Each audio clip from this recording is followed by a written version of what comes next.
जय हिंद दोस्तों। तो झारखंड उत्पाद सिपाही परीक्षा 2026 का झारखंड सामान्य ज्ञान का आज हम लोग प्रैक्टिस सेट 28 करने वाले हैं और इस प्रैक्टिस सेट में हम लोग 50 इंपॉर्टेंट सवाल को कंप्लीट करेंगे जो आपके परीक्षा के दृष्टिकोण से इंपॉर्टेंट साबित हो सकते हैं। तो चलिए हम लोग शुरू करते हैं आज का वीडियो। सारे सवाल इसमें आपको इंपॉर्टेंट मिलेंगे और यहाँ पर करंट अफेयर्स, हिस्ट्री का प्रश्न, यानी कि पूरे तरह से जो है मिक्स सवाल आपको मिलने वाले हैं। ठीक है, तो वीडियो को अंत तक आप जरूर देखिएगा। और हम लोग शुरू करते हैं आज का वीडियो पहला सवाल से। क्या प्रश्न पूछ रहा है कि झरिया पुनर्वास योजना में आर्थिक सहायता के रूप में कितनी राशि प्रदान की जाती है। अब देखिए ये जो है झरिया पुनर्वास योजना, ये आखिर है क्या और इसको लाने का क्या क्यों नौबत पड़ गया। तो देखिए आपको पता है कि झारखंड में झरिया एक ऐसा जगह है जहाँ पर जो धनबाद जिला में पड़ता है, सबसे अधिक कोयला का यहाँ पे निष्कासन होता है। और झरिया का जो कोल माइंस है यहाँ पे आग भी लग गया है, जो बहुत सालों से यहाँ पे क्या है जलते हुए आ रहा है। ये बर्निंग शहर एक तरह से हो गया। तो जिस क्षेत्र में झरिया में जो क्षेत्र है जहाँ पे ज़्यादा डेंजर महसूस होता है, वहाँ के लोगों को हटा करके दूसरे जगह उसको जो है निवास स्थान दिया जाता है। इसी को कहा जाता है झरिया पुनर्वास योजना। और इस योजना के तहत जो आर्थिक सहायता भी सरकार को देना पड़ता है ताकि वो अपना घर उर बना सके। समझ गए। तो यहाँ पर जो है 5 लाख रुपये का आर्थिक सहायता प्रदान किया जाता है। और ये जो सहायता प्रदान जो किया जाता है ये कौन सा वर्ष में स्टार्ट हुआ है, तो वर्ष 2023 में झरिया पुनर्वास योजना का संचालन झारखंड सरकार के द्वारा किया जाता है।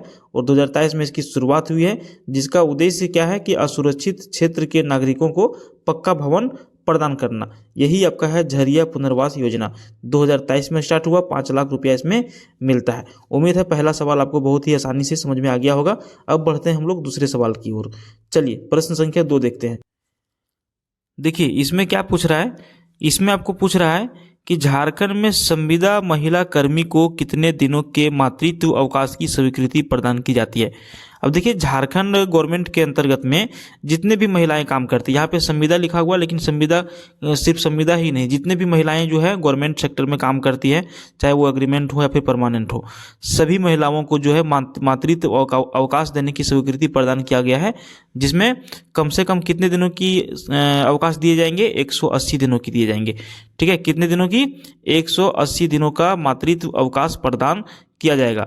और पहले जो है ये जो अभी जो लागू हुआ, इसके पहले क्या था कि संविदा कर्मी जो महिला थे उन लोगों को ये मातृत्व अवकाश नहीं मिलता था, लेकिन अभी सभी महिलाओं को मिलना चालू हो गया है। अगर यदि आप लोग भी फीमेल होंगे, किसी भी जॉब में आप लोग लगेंगे, तो यहाँ पर आपको भी 180 दिनों का जो है लीव मिल जाता है। ठीक है, छुट्टी मिल जाती है बच्चा को पालने के लिए। अगला सवाल की ओर हम लोग बढ़ेंगे। 43 देखिए, टीबी की वर्क प्लेस पॉलिसी बनाने वाला देश का पहला राज्य कौन था। टीबी की वर्क प्लेस पॉलिसी बनाने वाला जो पहला राज्य हमारा है वो आपका झारखंड ही है। ठीक है, TB free work place policy बनाने वाला देश का पहला राज्य झारखंड है। समझ गए। चलिए, टीबी एक बीमारी है जो बहुत ही डेंजर है, आप लोग सभी लोग जानते होंगे।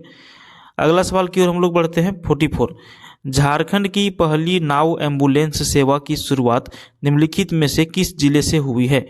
जैसे ही नाव एम्बुलेंस की बात आएगी, आपको एक ही जिला याद रखना है, साहेबगंज जिला। साहेबगंज जिला क्यों याद रखना है, क्योंकि आपका झारखंड में एकमात्र ऐसा जिला जहां से गंगा नदी होकर के बहती है। बहुत सारे लोगों को पता भी नहीं होगा कि झारखंड से गंगा नदी होकर के बहती है। तो झारखंड का साहेबगंज जिला है जहां से गंगा नदी होकर के बहती है। और नाव कहाँ पर चलेगी, जो बड़ी नदियाँ वहीं पर चलेगी, है ना। तो नाव एम्बुलेंस सेवा ये साहेबगंज जिला से स्टार्ट किया गया है। कहाँ से, साहेबगंज जिला से स्टार्ट किया गया है। इसकी प्रारंभ कब की गई, तो 15 मई 2003 को किया गया था। 15 मई 2003 15 मई 2003 को इसका जो है शुरुआत किया गया था। ये नौका एम्बुलेंस है जिसमें ऑक्सीजन सिलेंडर, ईसीजी उपकरण, रोगी केबिन और प्रयोगशाला, यानी कि जो भी टेक्नीशियन वगैरह हैं, सारी सुविधाओं से इसको लैस किया गया है। 15 मई 2023 को शुरू किया गया। झारखंड का पहला नाव एम्बुलेंस सेवा जो साहेबगंज जिला से संबंधित है। समझ गए। अगले सवाल की ओर हम लोग बढ़ेंगे। अगले सवाल देखिए, झारखंड के किस संस्थान द्वारा देश का पहला गिलोय प्रोसेसिंग एंड रिसर्च सेंटर स्थापित किया गया। अब ये गिलोय प्रोसेसिंग क्या होता है, गिलोय क्या होता है। देखिए गिलोय जो है बहुत सारी बीमारियों को ठीक करने में प्रयोग में आता है। ये पान का पत्ता की तरह जो है इसका आकार रहता है, ठीक है, और उसी को जो है प्रोसेसिंग करता है, उसी को रिसर्च करता है, उसे अलग अलग तरह की जो है दवाइयाँ मिल बनाती हैं, ये सभी काम होता है। तो सवाल क्या पूछ रहा है कि झारखंड के किस संस्थान द्वारा देश का पहला गिलोय प्रोसेसिंग एंड रिसर्च सेंटर स्थापित किया गया है। 45 का हम लोग क्या आंसर कर देंगे, 45 का हम लोग आंसर कर देंगे आपका बी, BAU रांची, ठीक है, BAU रांची, यानी कि BAU का पूरा नाम क्या हो गया, बिरसा एग्रीकल्चर यूनिवर्सिटी, समझ गए। और ये जो है देश का पहला संस्थान है जो इसका क्या करेगा, प्रोसेसिंग और रिसर्च इसके ऊपर करेगा, BAU में, ठीक है। आगे बढ़ते हैं, नेक्स्ट क्वेश्चन की ओर बढ़ते हैं। देखिए, उड़ीसा के राउरकेला के इस्पात कारखानों को झारखंड के किस क्षेत्र से कोयला की सर्वाधिक आपूर्ति की जाती है। उड़ीसा के राउरकेला के इस्पात कारखाना, और देखिए झारखंड और उड़ीसा में क्या है, बहुत सारे कारखाने हैं जहाँ पे लोहे इस्पात की जो है छड़ें वगैरह बहुत सारी चीज़ें बनाई जाती है। तो जो राउरकेला इस्पात कारखाना है वहाँ पर झारखंड के किस क्षेत्र से कोयला की सर्वाधिक आपूर्ति की जाती है। तो झारखंड में सबसे अधिक कोयला कहाँ से निकलता है, झरिया से निकलता है कि नहीं। तो धनबाद का जो झरिया कोयला क्षेत्र है, यहीं से राउरकेला संयंत्र में क्या होता है, कोयला ले जाया जाता है, समझ गए। और इस वीडियो की जो हमारा लाइक का टारगेट है, प्रत्येक वीडियो की भांति 40 लाइक का टारगेट है। आप लोग से हम रिक्वेस्ट करेंगे कि आपको अगर यदि वीडियो पसंद आ रहा है तो प्लीज़ आप लोग एक लाइक ज़रूर कर दीजिएगा। और अगर यदि आपका इसका अगला पार्ट भी देखना है तो आप चैनल को जरूर सब्सक्राइब कर लीजिएगा, पास के बेल आइकन को भी प्रेस कर लीजिएगा, क्योंकि जब भी हमारा वीडियो अपलोड होगा तो उसका जानकारी आपको मिल जाएगा नोटिफिकेशन के माध्यम से। अगला सवाल है, टाटा स्टील को डोलोमाइट की प्राप्ति किस स्थान से होती है। टाटा स्टील जो है इसको डोलोमाइट की प्राप्ति जो है किस स्थान से प्राप्त होती है। तो इसका आंसर हम लोग करेंगे सुंदरनगर उड़ीसा से। कहाँ से, सुंदरनगर उड़ीसा से इसको जो है डोलोमाइट की प्राप्ति होता है। किसको, टाटा स्टील को, समझ गए। देखिए कोई भी चीज़ को जो है ना बनाने के लिए सिर्फ एक चीज़ का आवश्यकता नहीं पड़ता। जैसे लोहा, कोई कारखाना में लोहा बना रहा है तो उसमें बहुत सारी चीज़ों का जरूरत पड़ता है ना। तो सब चीज़ एक जगह से तो अवेलेबल है नहीं, तो वो अलग अलग जगहों से, अलग अलग क्षेत्र से, अलग अलग राज्य से जो है मंगाया जाता है उसको, उसके बाद जो है एक जगह पर रख करके उसको इकट्ठा प्रोसेसिंग किया जाता है। अगला सवाल देखिए, कुछ कंपनी का नाम दिया हुआ है और यहाँ पे स्वामित्व उसका ओनर का नाम दिया गया है। तो यहाँ पर देखिए 4 कंपनियां हैं जिसमें एग्रीको है, ECL है, बिहार स्पंज आयरन है, मिनरल एंड केमिकल प्रोल। तो यहाँ पर एक तरफ से जो है स्वामित्व है कि कौन सा कंपनी जो है किसके अंतर्गत में आता है। 48 हम लोग देखेंगे। यहाँ पर हम लोग देख रहे हैं कि पहला कंपनी जो है आपका एग्रीको जो है ये टाटा समूह का ही कंपनी है। एग्रीको जो है टाटा समूह का ही कंपनी है और ये कृषि से रिलेटेड बहुत सारे प्रोडक्ट यहाँ पर बनाता है, ठीक है, टाटा समूह की कंपनी है। और यहाँ पर देखिए ECL, ये जो है आपका ECL जो है केंद्र सरकार की कंपनी है। किसकी है, केंद्र सरकार की कंपनी है। उसके बाद देखिए बिहार स्पंज आयरन जो है ये किसी कंपनी है, तो ये है मोदी उमेश कुमार, इनका जो है मेन ओनर है। और मिनरल एंड केमिकल प्रो ये किसका है, ये जो है निजी क्षेत्र की कंपनियां है, समझ गए। तो इसको भी आप ध्यान में रखेंगे कि कौन सी कंपनी का स्वामित्व किसके पास है। आगे बढ़ते हैं अगले सवाल की ओर।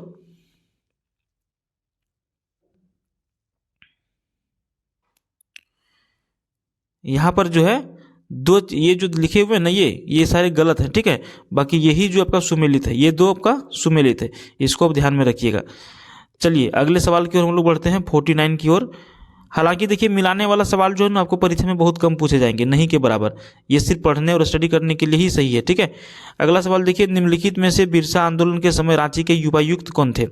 49 का हम लोग आंसर करेंगे ऑप्शन बी करेंगे, ठीक है। स्टेट फील्ड, जब बिरसा आंदोलन हो रहा था उस टाइम रांची के उपायुक्त के तौर पर यहाँ पर जो है स्टेट फील्ड को नियुक्त किया गया था। अगले सवाल की ओर बढ़ेंगे 50 नंबर। देखिए सवाल क्या पूछ रहा है कि झारखंड शब्द का प्रथम पुरातात्विक प्रमाण कहाँ से प्राप्त होता है। झारखंड शब्द का प्रथम पुरातात्विक प्रमाण कहाँ से प्राप्त हुआ या फिर कहाँ से प्राप्त होता है। तो इसका आंसर हम लोग करेंगे 13वीं सदी के ताम्रपत्र से। जो 13वीं सदी का एक ताम्रपत्र है जहाँ पर क्या है, झारखंड शब्द का प्रयोग किया हुआ दिख रहा है, समझे। तो यहीं से इसकी पुष्टि होती है। अगले सवाल की ओर बढ़ेंगे 51। क्वेश्चन क्या पूछ रहा है कि एक जनजाति है जिसका कौन सा जनजाति है, परिया जनजाति। ये जो परिया जनजाति के लोग हैं ये किस पूजा का सर्वाधिक महत्व देते हैं। 51 का हम लोग सही आंसर करेंगे मुआ पूजा का। किसका, मुआ पूजा जो है इन लोगों में ज़्यादा प्रचलित होता है। कौन सी जनजाति में? परिया जनजाति में। झारखंड में जनजातियों की संख्या कितनी है? 32 जनजातियाँ हैं। समझ गए, इसको भी आप ध्यान में रखिएगा। अगला सवाल देखिए आपका, सबर जनजाति के प्रमुख देवता कौन है?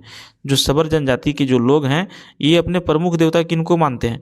तो ये आपको ये मानते हैं काली को। किनको मानते हैं? काली को। ठीक है, सबर जनजाति की प्रमुख देवता या फिर देवी काली है। समझ गए, ध्यान रखिएगा इसको। अगला सवाल देखिए, हो जनजाति में किस लोकगीत को बसंत का गीत भी कहा जाता है?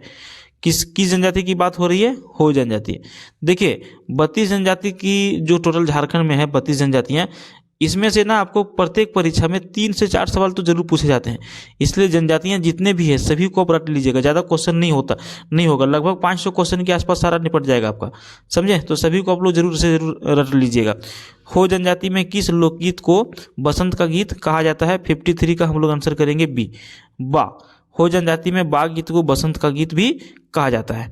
क्लियर हो गया? आगे बढ़ते हैं। 54 क्वेश्चन पूछ रहा है कि इनमें से कौन सी भाषा उरांव जनजाति में प्रचलित है? 54 का हम लोग आंसर करेंगे सी, कुड़ुक। कौन सी भाषा उरांव जनजाति में प्रचलित है? तो कुड़ुक भाषा।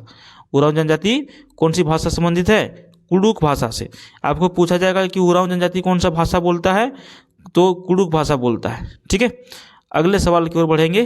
55 देखिए, एक पुस्तक है जो बंगाली पुस्तक है जिसका नाम है आर्नेर अधिकार। हम लोग सवाल पहले देखते हैं।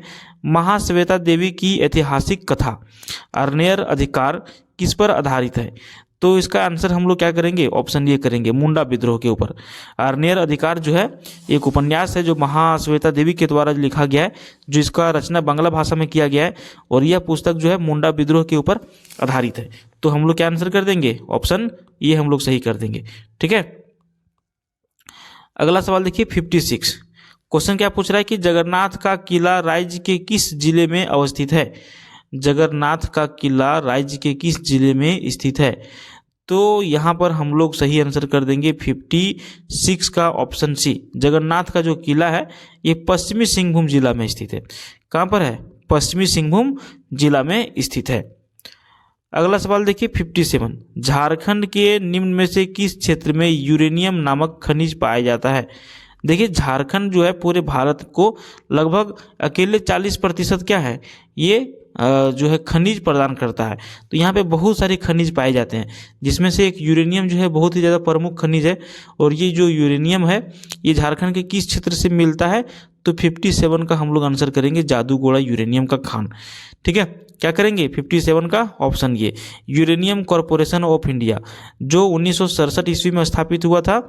और झारखंड के पूर्वी सिंहभूम जिला के जो जादूगोड़ा गांव है, जादूगोड़ा जो जगह है, वहीं पर जो है इसका क्या होता है? निष्कासन होता है। ठीक है, खान है, वहीं से इसको निकाला जाता है यूरेनियम। जैसे ही यूरेनियम आपको पूछा जाए कि यूरेनियम कहाँ से मिलता है, तो सीधा आप जादूगोड़ा मार दीजिएगा, एकदम डायरेक्ट आंख बंद करके। अगले सवाल की ओर हम लोग बढ़ेंगे। 58 देखिए सवाल क्या पूछ रहा है कि झारखंड के किस जिले में थोरियम का भंडार पाया जाता है? 58 का हम लोग आंसर करेंगे धनबाद। थोरियम एक रेडियो सक्रिय पदार्थ होता है ना, और इसका जो प्रयोग होता है वो परमाणु ऊर्जा के निर्माण में किया जाता है। और थोरियम का विस्तार जो है रांची, पठार और धनबाद के क्षेत्र में ज़्यादा मिलता है। ठीक है, तो यहाँ पे हम लोग क्या आंसर कर देंगे? झारखंड के किस जिले में थोरियम का भंडार पाया जाता है? धनबाद जिले में पाया जाता है। उसके बाद देखिए यहाँ पर ये मिलाने वाला जो है ना ज़्यादा इंपॉर्टेंट सवाल नहीं है, तो इसको हम इग्नोर करके चलते हैं, अगले सवाल की ओर बढ़ते हैं। ठीक है, ध्यान दीजिएगा 60 नंबर सवाल में यहाँ पे क्या पूछ रहा है कि राज्य का पूर्वी सिंहभूम एवं पश्चिमी सिंहभूम क्षेत्र किस जलवायु प्रदेश के अंतर्गत आता है? अब हमारा जो राज्य का जो पूर्वी सिंहभूम जिला है और पश्चिमी सिंहभूम जिला है, ये जो क्षेत्र है ये किस जलवायु प्रदेश के अंतर्गत में आता है? तो देखिए 60 नंबर का जो हम लोग सही आंसर करेंगे वो हम लोग करेंगे ऑप्शन बी, दक्षिण उत्तर पूर्वी जलवायु प्रदेश के अंतर्गत में आता है। समझ गए? अगले सवाल की ओर हम लोग बढ़ते हैं। 61 क्वेश्चन में क्या पूछ रहा है कि झारखंड का मासिक औसत तापमान क्या है? जो हमारा झारखंड है यहाँ की जो मासिक जो है मंथली जो औसत यानी कि एवरेज जो तापमान रहता है वो कितना रहता है? तो 61 का हम लोग करेंगे 30 डिग्री सेल्सियस से 45 डिग्री सेल्सियस के बीच जो है झारखंड का तापमान हमारा रहता है। क्या समझे? एवरेज में मैक्सिमम कितना तक जाता है? 45 डिग्री सेल्सियस में। ठीक है, इसको ध्यान में रखिएगा। अगला सवाल देखिए, पूछ रहा है कि झारखंड के बेतला राष्ट्रीय उद्यान में किस वर्ष जो है विश्व की प्रथम शेर की गणना की गई थी। अब झारखंड का एक राष्ट्रीय उद्यान है जिसका नाम क्या है, बेतला राष्ट्रीय उद्यान, और यहाँ पर जो है ना बाघों की पहली बार गणना किया गया था पूरे विश्व में, पूरे वर्ल्ड में फर्स्ट टाइम अगर यदि बाघों की गणना की गई तो वो बेतला राष्ट्रीय उद्यान में किया गया था, जो सन 1932 ईस्वी में किया गया था। कब किया गया था, सन 1932 ईस्वी में किया गया था पहली बार इसकी शेरों की गणना। ठीक है, अगला सवाल देखिए, सुमेलित करने वाला है, जलवायु, प्रदेश और जिला दिया गया है। तो ये भी ज़्यादा इंपॉर्टेंट सवाल उतना नहीं है, इस तरह का सवाल नहीं पूछा जाएगा एक साथ में, लेकिन फिर भी हम तोड़ के आपको बता देते हैं। ठीक है, यहाँ पर जलवायु प्रदेश एक तरफ से है और एक तरफ से है जिला। तो जलवायु प्रदेश में महाद्वीपीय प्रकार है, डेल्टा प्रकार है, आर्द्र वर्षा प्रकार है और शीत वर्षा प्रकार है। तो यहाँ पर हम लोगों को मिलाना है। तो देखिए, महाद्वीपीय प्रकार, ये जो जलवायु प्रदेश है ये महाद्वीपीय प्रकार है, और ये कौन सा जिला में पाया जाता है, तो इसका हम लोग आंसर करेंगे पलामू जिला में। क्या करेंगे, पलामू जिला। दूसरा आपका है डेल्टा प्रकार। डेल्टा प्रकार जो है ये आपका पाकुड़ में है। उसके बाद है आर्द्र प्रकार, आर्द्र वर्षा प्रकार, ये जो आपका है ये सिमडेगा में है। और शीत वर्षा प्रकार ये आपका लातेहार में है। तो इसको ध्यान में रखिएगा, ये उतना इंपॉर्टेंट सवाल ये सब नहीं है, तो प्रैक्टिस सेट में है तो हमको बताना जरूरी है, क्या पता कभी पूछ दे मिस्टेक से, है कि नहीं। क्वेश्चन कोई भी छोड़ना नहीं चाहिए। अगले सवाल की ओर बढ़ते हैं, झारखंड के छोटा नागपुर क्षेत्र में मुख्यतः किस प्रकार की मिट्टी पाई जाती है। अब देखिए, झारखंड का जो छोटा नागपुर क्षेत्र है यहाँ पर किस प्रकार की मिट्टी पाई जाती है, तो यहाँ पर पाई जाती है आपका लाल मिट्टी। और झारखंड में आप देखेंगे, पढ़े होंगे अगर यदि, तो 90% कौन सी मिट्टी अकेला पाई जाता है, लाल मिट्टी। ठीक है, झारखंड में टोटल जो है 6 अलग अलग प्रकार की मिट्टियाँ पाई जाती है, जिसमें से सबसे अधिक प्रधानता झारखंड में लाल मिट्टी की है। लाल मिट्टी उपज के मामले में कम उर्वरक होता है और यहाँ पर खेती करने में थोड़ा सा कठिनाई होता है। ठीक है, इसीलिए बिहार या फिर यूपी के अपेक्षा झारखंड में क्या होता है, खेती कम होता है। 65 देखिए, निम्नलिखित में से किसके शासनकाल को चेर शासन का स्वर्ण, ध्यान दीजिएगा, जो चेर लोग थे उनका भी शासन समय एक समय में चलता था, वो लोग सभी राजा लोग थे। तो यहाँ पे सवाल पूछ रहा है कि निम्नलिखित में से किसके शासनकाल को चेर शासन का स्वर्ण युग की संज्ञा दिया जाता है। 65 का आपका हो जाएगा मेदिनी राय। ये जो मेदिनी राय था, इनके जो शासनकाल था उस टाइम इनको क्या कहा जाता था, चेरो वंश में रामराज कहा जाता था। समझ गए, तो चेरो शासन का स्वर्ण कहिए या फिर चेरो शासन का रामराज कहिए, और ये जब शासनकाल चल रहा था उस टाइम मेदिनी राय का शासनकाल चल रहा था। समझ गए, आगे बढ़े। 66 देखिए, सरदारी आंदोलन का तीसरा चरण संचालित हुआ। ये जो सरदारी आंदोलन है ना, ये जो है 3 अलग अलग चरणों में, 3 अलग अलग प्रकार में जो है ये आंदोलन चला।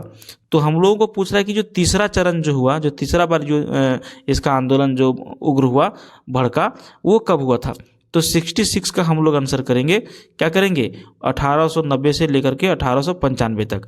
तो सर आप ये तीसरा बता दिए, तो पहला और दूसरा कौन बताएगा, तो हम आपको पहला और दूसरा भी बता दे रहे हैं। पहला जो इसका स्टार्ट हुआ था वो 1858 में स्टार्ट हुआ था और चला था 1881 ईस्वी तक। ये कब हो गया, पहला, ध्यान दीजिएगा। दूसरा भी आपको बता दे रहे हैं, दूसरा चरण जो स्टार्ट हुआ तो वो आपका स्टार्ट हुआ था 1881 में और ये चला था 1890 तक। ठीक है, कब तक चला था, 1890 तक। और तीसरा जो चालू हुआ वो 1890 में स्टार्ट हुआ और 95 तक ये चला। तो तीनों चरण हम आपको बता दिए सरदारी आंदोलन का। अगला सवाल, बीरभूम क्षेत्र में संथाल विद्रोह को किसने नेतृत्व प्रदान किया था। 67 का हम लोग जो आंसर करेंगे वो क्या कर देंगे, ऑप्शन बी कर देंगे, गोरा मांझी। समझ गए। अगला सवाल की ओर हम लोग बढ़ेंगे। 68 क्वेश्चन पूछ रहा है कि झारखंड राज्य फसल राहत योजना का उद्देश्य क्या है।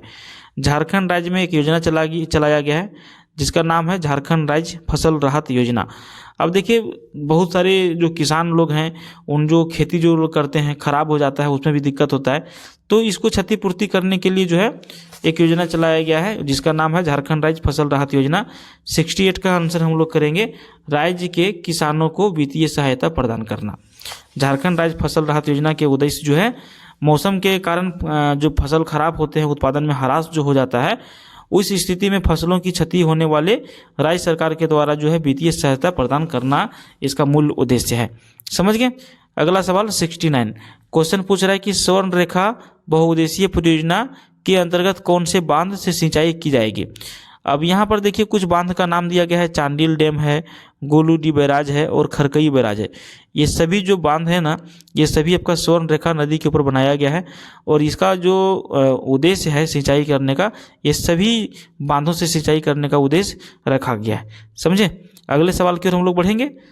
मुख्यमंत्री जनवन योजना, क्या पूछ रहा है कि मुख्यमंत्री जनवन योजना का क्या उद्देश्य है।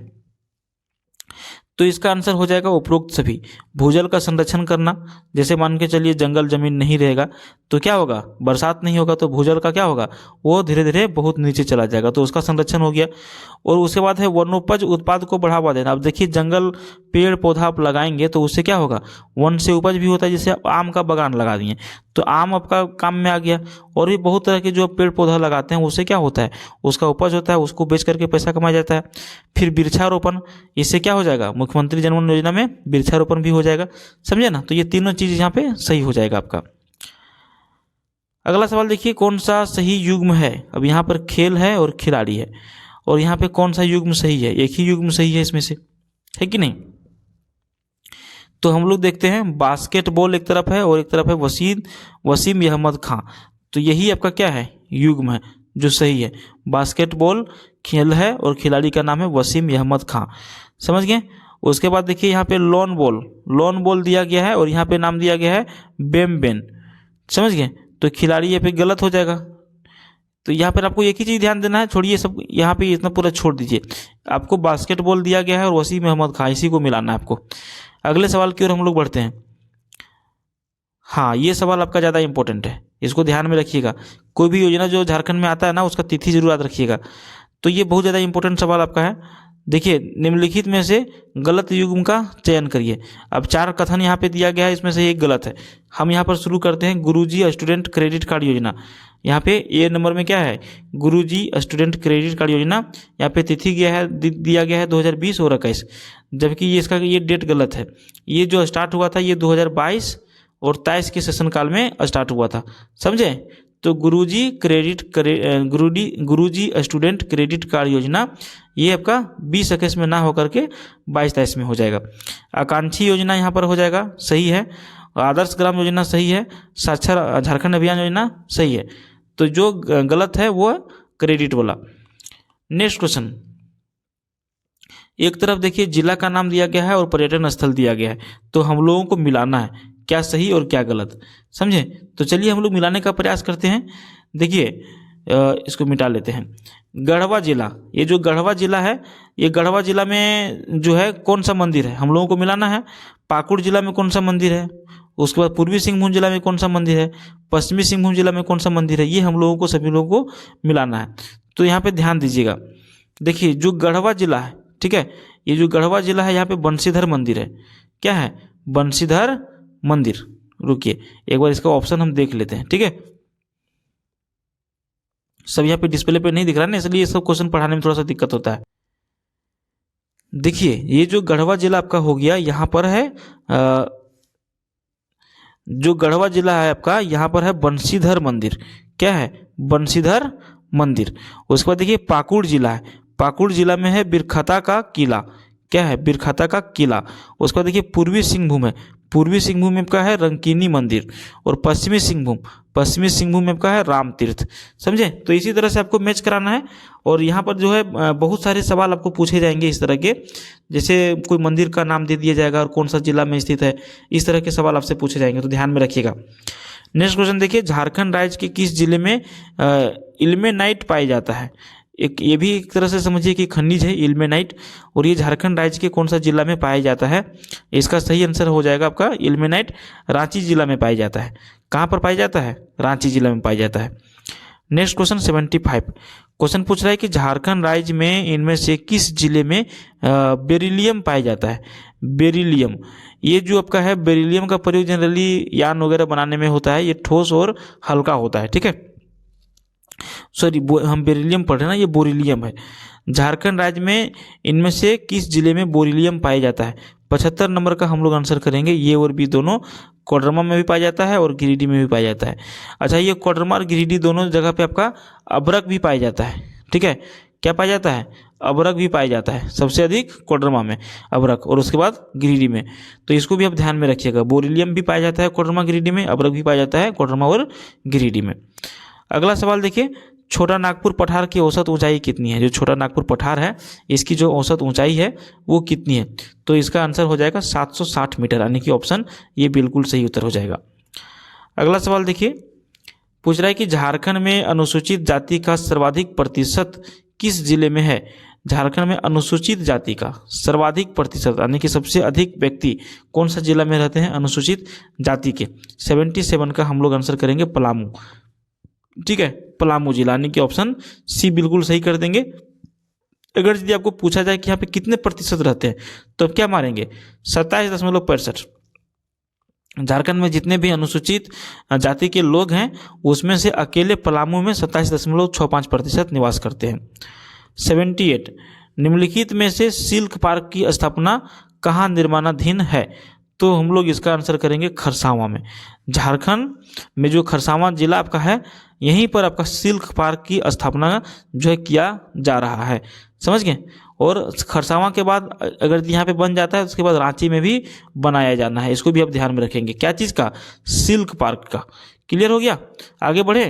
देखिए 79, जवाहरलाल नेहरू ने किस वर्ष हैवी इंजीनियरिंग कॉरपोरेशन को राष्ट्र को समर्पित किया। देखिए हैवी इंजीनियरिंग कॉरपोरेशन, इसको हम लोग शॉर्ट नाम से जानते हैं HEC, हैवी इंजीनियरिंग कॉरपोरेशन।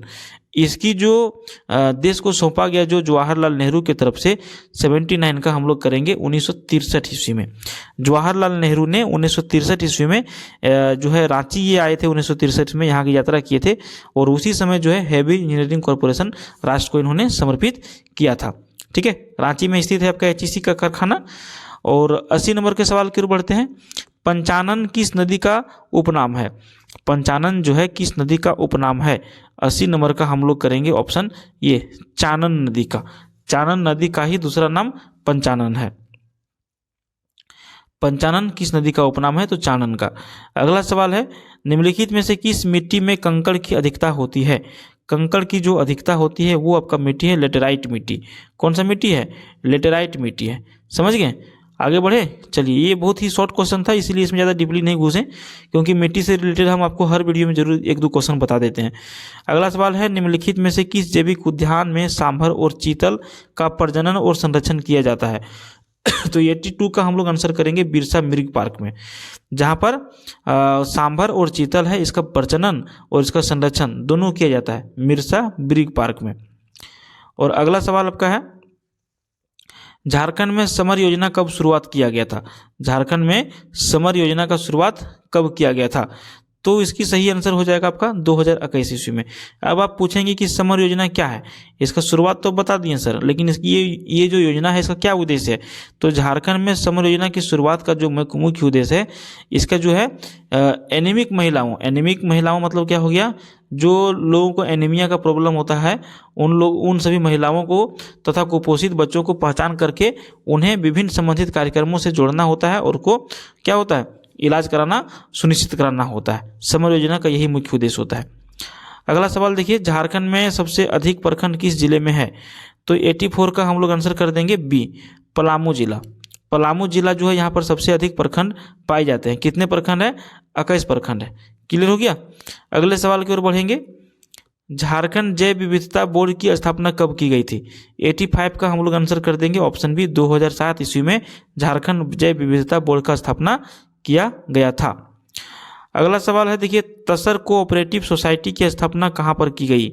तसर जो है झारखंड में उत्पादन होता है और यहाँ पर एक संस्था बनाया गया जिसका नाम है तसर कोऑपरेटिव सोसाइटी, और इसकी जो स्थापना किया गया है वो आपका किया गया है गोड्डा में। कहाँ पर किया गया है, गोड्डा जिला में। तसर कोऑपरेटिव सोसाइटी की स्थापना गोड्डा जिला में किया गया है। गोड्डा जिला में एक जगह है भगैया, क्या है, देखिए गोड्डा जिला में एक जगह का नाम है भगैया, यहीं पर जो है तसर अनुसंधान ये तसर कोऑपरेटिव सोसाइटी का स्थापना किया गया है। अगर यदि आपसे इसमें एक सवाल और पूछेगा कि तसर अनुसंधान केंद्र कहाँ पर स्थित है, तो तसर अनुसंधान केंद्र आपका रांची में स्थित है। रांची का जो नगड़ी जगह है वहाँ पर स्थित है। दोनों सवाल यहाँ पर आप जो है याद रखिएगा। और अगले सवाल की ओर बढ़ते हैं। मुख्यमंत्री शहीद ग्राम विकास योजना की शुरुआत किस वर्ष में किया गया था? 87 का आंसर हम लोग करेंगे 2017 ईस्वी में। ज़्यादा समय नहीं लेंगे और एक दो सवाल बचे हुए हैं, तो वीडियो के अंत तक आप बने रहिएगा। चैनल को सब्सक्राइब करिएगा, वीडियो को लाइक करिएगा। निम्नलिखित में से कौन सा नृत्य संथाल जनजाति के द्वारा सड़कों पर जो है किया जाता है? 88 नंबर का हम लोग सही आंसर करेंगे डाहर नृत्य। क्या करेंगे? डाहर नृत्य इसका सही आंसर हो जाएगा। उसके बाद अगला सवाल है भुयांग वज्र वाद्य जो है झारखंड, देखिए भुयांग वाद्य यंत्र के निर्माण में किसका प्रयोग किया जाता है? एक यंत्र है जो बजाने में काम आता है, और ये जो यंत्र होता है ना, ये लौकी से बनाया जाता है। किससे बनाया जाता है? लौकी से, ठीक है। जो खाने वाला लौकी होता है ना, जिसका सब्जी बनता है, उसी से भुयांग वाद्य यंत्र का निर्माण किया जाता है। समझ गए? उसके बाद अगला सवाल देखिए। सवाल यहाँ पे क्या है? सहाय। सहाय का पूरा नाम क्या होता है? सहाय योजना, SAHAY, सहाय जो है इसका पूरा नाम क्या होता है? तो हम लोग इसका आंसर करेंगे 90 नंबर का ऑप्शन बी। पूरा नाम इसका होता है sports action towards harnessing aspiration of youths. इसका क्या मतलब हुआ? तो इसका मतलब हम आपको बता रहे हैं। देखिए ये जो सहाय योजना है, इसकी शुरुआत 2021 ईस्वी में किया गया था।